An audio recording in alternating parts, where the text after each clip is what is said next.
Third pome जो है, a thing of beauty, ठीक है, this is a very very famous poem. ये कोट अपने आप में बहुत फेमस है, a thing of beauty is a joy forever. Okay, मतलब कि जो सुंदर चीज़ होती है ना वो हमेशा सुंदर रहती है, उसकी सुंदरता कभी ख़त्म नहीं होती। ये जॉन कीट्स के द्वारा लिखी गई है। John Keats is one of the 6 romantic poets. हमारे लिटरेचर में 6 मेन पोएट्स रोमांटिक पोएट्स माने जाते हैं। मैं बहुत डिटेल में नहीं जाऊँगी, 12th में इतना ज़्यादा नहीं है, ठीक है, क्योंकि मैं तो मास्टर्स वगैरह भी पढ़ाती हूँ, तो मैं थोड़ा एक्स्ट्रा ज्ञान दे देती हूँ, तो मेरे को अपने आप को बार बार वापस लाना पड़ता है। But I will just explain what is important for you right now. Okay, वैसे मिलकर भी टाइम मैथ्स हो चुका है मेरा। मैथ्स हो चुका है, एक्स्ट्रा ज्ञान के लिए हम सेशंस करेंगे कभी आराम से। फिर तो मैं इंग्लिश देखनी नहीं है, हाँ, क्लास टू है। इंग्लिश देखनी नहीं है, कम्युनिकेशन स्किल्स आर परफेक्ट, कोई ज़रूरत नहीं है किसी चीज़ में इम्प्रूवमेंट की। नहीं, मेरे को एक्चुअली जाना ही नहीं है इंग्लिश वाले एरिया में। कहाँ जाना है फिर? मैं अगर जाऊँगा तो जर्मनी जाऊँगा या फिर इंडिया में ही जाऊँगा। नहीं तो इंडिया में आपको क्या लगता है, इंडिया में बिना इंग्लिश के गाड़ी चल जाएगी? चल जाएगी, चलानी आए तो चल जाएगी। मुश्किल से चलेगी, आ जाए तो बढ़िया है, क्योंकि even if your profile use doesn't, कर लेता हूँ मैं। हाँ, तो उतना मतलब उतने के लिए you should read and you know do a couple of things. मैं रीड कर लेता हूँ बट इंग्लिश में बात करना is not easy, not easy, नहीं like not preferred. Not preferred, yes. Okay, let's take it that way. तो अभी जॉन कीट्स की पोम पे जा, हाँ जी, देखता हूँ। दरवाजा खुला ही हुआ है, अगर होता तो मैं देखी आ जाता ना। कौन है?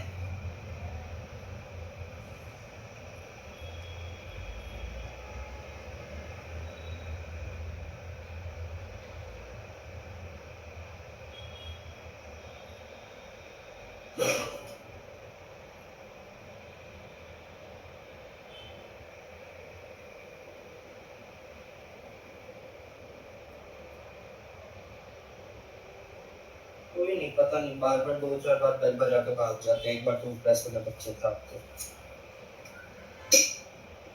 शैल वी कंटिन्यू?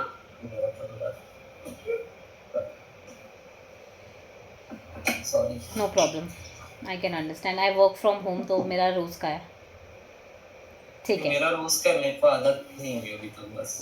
अच्छा, नहीं मतलब ये बीच में बेल्स बजना and all of that I understand, ठीक है। अभी मेरे घर में पता है सबको कि ये मैं दहाड़ने लग जाऊंगी अगर किसी ने मुझे क्लास के बीच में तंग किया तो। नहीं, मेरे अभी घर पे कोई है ही नहीं मेरे सिवा, ये प्रॉब्लम है। अच्छा अच्छा, कोई बात नहीं, अभी कंटिन्यू करें। हाँ जी। ये पोम एग्जाम में आ जाता है कभी कभी ज़्यादा मार्क्स का question, a thing of beauty bye John Keats, ठीक है। मैंने आपको बताया ये बहुत ही यंग एज में, he was not even 30 when he died, ठीक है। तो आप सोचो इतनी कम उम्र में ही डाइड, मगर फिर भी इतना ज़्यादा फेमस है कि इसकी बुक्स, इसके सोनेट्स और इसकी बड़ी बड़ी पोम्स जो हैं वो बहुत फेमस हैं, ठीक है। तो इसमें बेसिकली बस यही बताया गया कि नेचर कितना सुंदर है। कई बार ऐसा अब आपको मैं दोबारा लेके चलती हूँ 9th क्लास में, 10th क्लास में लेके चलती हूँ। रॉबर्ट फर्स्ट की पोम हमने पढ़ी थी, अ dust of snow, fire and ice and dust of snow थी साथ में, याद है। तो डस्ट ऑफ स्नो का भी वही आइडिया था कि नेचर एक ऐसी चीज़ होती है, नेचर में कुछ है बात कि एकदम से हमें वो पॉजिटिव माइंडसेट में ले आती है, ठीक है। तो यही है इस पोम का आइडिया भी, a thing of beauty is a joy forever, its loveliness increases, it will never pass into nothingness, but will keep a bower quiet for us and sleep full of sweet dreams and health and quiet breathing. आपको यह समझने की ज़रूरत है कि John Keats जो है वो ज़्यादा लंबा नहीं जी पाए थे, वो टीबी की वजह से बहुत जल्दी उनकी डेथ हो गई थी। तो उनकी लाइफ में हेल्थ बहुत इंपॉर्टेंट थी, उनको ज़िंदगी से बहुत प्यार था मगर वो ज़्यादा जी नहीं पाए, तो इस चीज़ का उनको बहुत मलाल था, बहुत रिग्रेट था, उनके हाथ में नहीं था। तो वो अपनी पोइट्री में अक्सर ज़िंदगी की खूबसूरती के बारे में और ज़िंदगी में नेचर की अहमियत के बारे में बहुत सारी चीज़ें लिखते हैं, ठीक है। उन्होंने बहुत सारे ओड्स भी लिखे हैं, वो बाद में बात करेंगे। But a thing of beauty is a joy for ever, तो वो सिर्फ नेचर की ब्यूटी के बारे में पोम है कि एक अच्छी ब्यूटीफुल चीज़ जो है वो हमें अच्छे सपने भी दिखाती है, आसपास स्वच्छ चीज़ें हों, प्योरिटी हो, तो हमारी हेल्थ भी अच्छी रहती है और हमारी ब्रीदिंग भी अच्छी रहती है। Therefore, on every morrow are we reading a flowery band to bind us to earth, spite of despondence of the inhuman dearth of noble natures, of the gloomy days, of all the unhealthy and over-darkened ways made for our searching. Yes, in spite of all, some shape of beauty moves away the pall from our dark spirits. So जैसे कि मैंने आपको बताया कि ये pome उसकी personal life से affected है, राइट, उससे मतलब इंस्पायर्ड है। क्योंकि उसको लाइफ में था कुछ ब्यूटीफुल कभी मिला नहीं, उसने अपनी लाइफ में अभी ज़िंदगी को खूबसूरती से देखा ही नहीं, बीमारी की वजह से ज़्यादा घूम फिर नहीं सकता था, राइट। तो वो ये बोलता है कि ब्यूटी नेचर की है तो हमारी ज़िंदगी है, उसके वजह से जितना भी डिस्पोंडेंस का मतलब होता है दुख, दर्द, निराशा, और जितनी भी ज़िंदगी में मतलब in human dearth of noble nature, ज़िंदगी में जो इंसान है वो इतने अच्छे नहीं हैं, दुख दर्द से भरा हुआ जीवन होता है, ग्लूमी डेज होते हैं, तो वो अपनी लाइफ की बात कर रहे हैं क्योंकि वो दुखी इंसान था, ठीक है। और ये सब चीज़ों के वजह से तो हम अपने बहुत ज़्यादा अपनी सोल में डार्कनेस पाते हैं, मगर खाली नेचर एक ऐसी चीज़ है जिसको एक बार आंख भर के देख लो, एक बार सुबह चले जाओ मॉर्निंग वॉक में बढ़िया सा, उसमें फ्लावर्स देखो, अपना अगर आपको पॉन्ड दिख रहा है या कोई भी वाटर बॉडी दिख रही है, मन खुश हो जाता है, right. You feel so happy, ऐसा लगता है कि हाँ देयर इज सम होप। तो फिर वो एग्जाम्पल देता है कि sun, moon, trees old and young, sprouting a shady boon for simple sheep. तो वो बोल रहे हैं कि नेचर इतना सुंदर है कि वो सबको सब कुछ देता है, कि एक शीप जो होती है सिंपल सी, शीप ने क्या दे देना है वापस नेचर को, हमने क्या दे देना है नेचर को वापस, बट नेचर हमें देता ही रहता है। फिर डैफोडिल्स हैं, फ्लावर्स का एग्जाम्पल वो देता है जो ग्रीन वर्ड हमारे आसपास क्रिएट करते हैं। फिर वो क्लियर रिल्स, फिर वो झरनों की बात करता है जिनकी कूलनेस की वजह से हमें हॉट सीजन से जो है वो सेफ्टी मिलती है, राइट। इसी तरीके से हमें कई प्रकार की लाइफ में ब्लेसिंग्स मिलती है in the form of fragrance from the flowers, the clarity and the purity of the waters.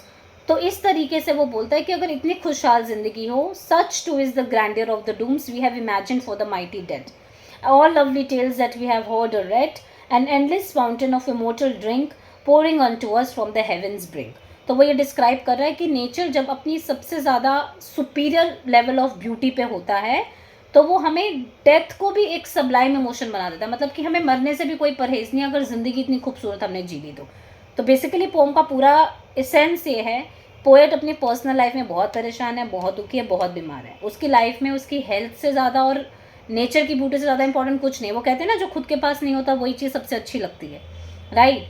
Hindi में कहावत भी है, I am exactly forgetting it word by word, but it is something along the lines of कि अंधा क्या चाहे दो आंखें, या सावन के अंधे को सब हरा ही हरा दिखता है।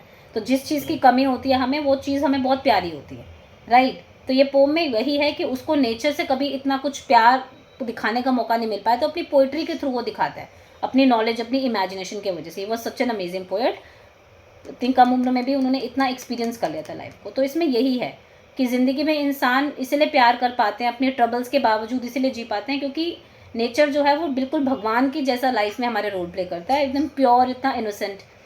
You know, sometimes when I am talking to my domestic help, मेरे घर में एक डोमेस्टिक हेल्प है, ठीक है, तो मोस्टली मैं काम कर रही होती हूँ और आपके भैया काम पे जाते हैं, तो अब उसको पीछे से सुपरवाइज पूरे दिन तो मैं नहीं कर सकती ना, मेरे को अपनी नौकरी भी करनी है, मैं पूरे दिन उसको काम नहीं समझा सकती, बट मैं उसकी वैसे काउंसलिंग बहुत करती रहती हूँ, साइकोलॉजिकल काउंसलिंग। तो मेरे घर के सामने बिल्कुल एक पेड़ है, मैं खुद भी वो प्रैक्टिस करती हूँ कि कभी तुझे ऐसा लगे कि कौन देख रहा है, क्या करना है काम, तो मैं वो खिड़की खोल के उसको पेड़ दिखाती हूँ, बिल्कुल मेरे घर की खिड़की के सामने।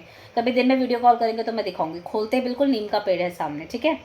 तो उसको मैं बताती हूँ कि पेड़ यहाँ पे खड़ा है, वो रोज़ अपनी हवा दे रहा है, उसको कोई लेना देना नहीं, कोई देख रहा है, अपना काम करता है, अपनी ड्यूटी की, ओके बाय, रात को अपना सो गए मस्त, फिर सुबह उठे, फिर ऑक्सीजन प्रोवाइड की।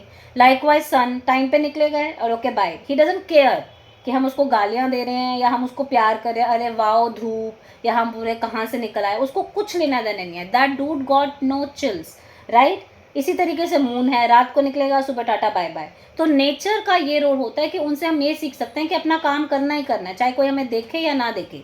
हमें हर किसी से रिपोर्ट कार्ड नहीं चाहिए कि वाओ कितना अच्छा किया, उनको थम्स अप नहीं चाहिए। तो मैं अपनी हेल्प को भी ये बताती हूँ कि you should do your work sincerely, right. And this is a message from the poem basically, that nature is the most beautiful thing and you should learn from nature, ठीक है। ओके जी, हाँ जी, हाँ जी। ज़्यादा ओवरवेल ज़्यादा तो नहीं हो गया? ये चीज़ें मैं अक्सर 5-10 सेशंस में पढ़ाती हूँ जो मैं आपको एकदम रन थ्रू करवा रही हूँ। नहीं, मेरे को अब आदत हो गई। क्या आदत हो गई है?